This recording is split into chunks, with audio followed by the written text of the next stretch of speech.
Hi guys, Miss Shouter here, and I'm so excited because today we are starting the second book of The Terrible Two. It's the sequel to the first one, and it is called The Terrible Two Get Worse by Jory John, Mac Barnett, illustrated by Kevin Cornell. So if we take a sneak peek and we're looking at the cover, we see the principal, Barkin, we see Miles and Niles, and we see Principal Barkin is holding a note that says, "You are fired." So what do you think they're up to this time? So go ahead and make a prediction in your head, and then we'll go ahead and get started. We're on chapter 1. Chapter 1. Welcome back to Yanni Valley. It's green hills and cows, cows, cows. The grass grows, the hills roll, the cows moo. Who cares? Well, these two. This is Miles Murphy and Niles Sparks, the only members of a two-person secret club known to themselves and only themselves as the Terrible Two. Miles is the one in a gas mask.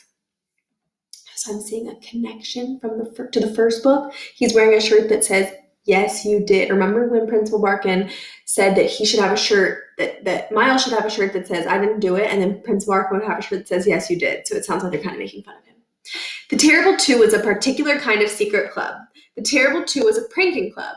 And on this day, a Sunday, Miles and Niles were about to pull their latest prank. On the day before this day, a Saturday, Miles and Niles had drawn up a list of things they'd need. Skateboards, clothespins, paintbrushes, sets of 2 rubber gloves, gas masks. "Why would we need gas masks?" asked Niles. Miles and Niles were in their prank lab, a walk-in closet off Niles' bedroom, whose 4 walls and ceiling had been covered in chalkboard paint, so the Terrible Two could plot out their pranks. Notice the maps. Notice the diagrams. Notice the crate full of black socks stuck in the corner. The socks aren't important, but behind the socks was something very important. Behind the socks were 58 words Miles and Niles lived by. The prankster's oath. "On my honor, I will do my best to be good at being bad, to disrupt but not destroy, to embarrass the dour and amuse the merry, to devote my mind to japes, capers, shenanigans, and monkey business, to prove the world looks better turned upside down. For I am a prankster, so be it." If you're reading this book somewhere quiet, someplace alone where no one will hear you, feel free to raise your left hand, the prankster's hand, and say those words yourself. "And that's why we need gas masks," said Miles, who'd been talking this whole time. "I don't think gas masks work like you think they work," said Niles. "I think they work exactly like I think they work," said Miles.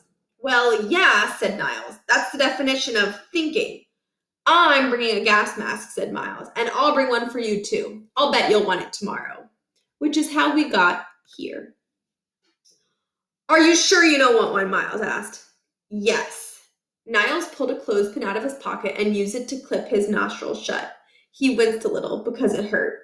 "The gas mask would be way more comfortable," said Miles. "Okay," said Niles. "Plus, it looks really cool." Niles took a good look at Miles. "Maybe," he said.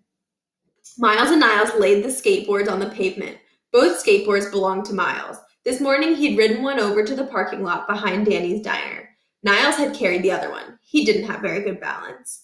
They put on their rubber gloves. They pulled out their paintbrushes. Then Miles reached into his backpack and removed the most important thing they needed for this morning's prank. Something too important to include on their list, lest the list fall into the wrong hands, prompting questions, investigations, unmaskings, expulsions. It was the linchpin of the entire operation, a hunk of cheese wrapped tightly in plastic. Yanni Valley cows ate Yanni Valley grass from Yanni Valley hills to make Yanni Valley milk. Some Yanni Valley milk became Yanni Valley cheese for sale to customers of the Yanni Valley Creamery, purveyor of 27 varieties, including American, Baby Swiss, Blue, Brick, Cheddar, Mild Cheddar, Medium Cheddar, Sharp Cheddar, Extra Sharp, Chevre, Colby Jack, Cream Cheese, Farmer Cheese, Fresh Jack, Lacy Swiss, Monterey Jack, Mozzarella, Munster, Parmesan. Pepper Jack, Pin Conning, Provolone, Cork, Swiss, Teleme, White Cheddar. If you counted, you know that's only 26 kinds of cheese. But you might be interested to know that Yanni Valley is also one of only 4 places outside Germany to make Limburger cheese, which Miles Murphy had purchased this morning and which is famous for smelling like feet. Oh man, said Miles, unwrapping the cheese. It smells like feet. That's the whole point, said Niles. Yeah, but I can smell the feet, Miles said, through the gas mask. The gas mask. Niles shrugged. I tried to tell you, gas masks block poison, not smells. Miles lifted the gas mask off his face. Okay, you win. I'll take a clothespin. Niles smiled. I only brought one. Leave it to Niles Sparks to prank his pranking partner in the middle of a prank. Good one, said Miles. Thanks, said Niles. Miles looked a little queasy. He stared at the cheese. It's even worse than I thought. He took a deep breath and held it. Miles and Niles nodded together. Then they got down on the skateboards, flat on their backs, and rolled under a yellow hatchback that belonged to their principal, whose name was Principal Barkin, and who ate lunch at Danny's Diner at the same time every Sunday. A good prank required a good goat, and a good goat was someone who deserved to be pranked. Good goats were despots, tyrants, preeners, and egomaniacs. Principal Barkin was a great goat, having 1. Insisted in speeches and on signs he pasted around the school that his power as principal be respected by students. 2. Thrown tantrums whenever the power was called into question, his face turning purple anytime he got angry, which was often. 3. Canceled this year's theme days, citing frivolity, including Wacky Hair Day, Mustache Day, and Backward Day, leaving only Pajama Day. A compromise brokered by the class president, and even then Barkin had driven a tough bargain. On Pajama Day, school would start 15 minutes early, since students would have no need to get dressed. Number 4. Committed several other heinous acts, including all the stuff from the first book. It took 93 seconds to coat the car's undercarriage with Limburger cheese, and so in less than 2 minutes, they were standing next to the car again. How does it smell? Niles asked. Terrible, Miles said. They grinned. Miles held up 2 fingers. Niles did too. They touched their fingertips together. It was the secret handshake of the terrible 2, perfect for celebrating a prank well done. Let's go, said Miles. But Niles wasn't finished. Hold on.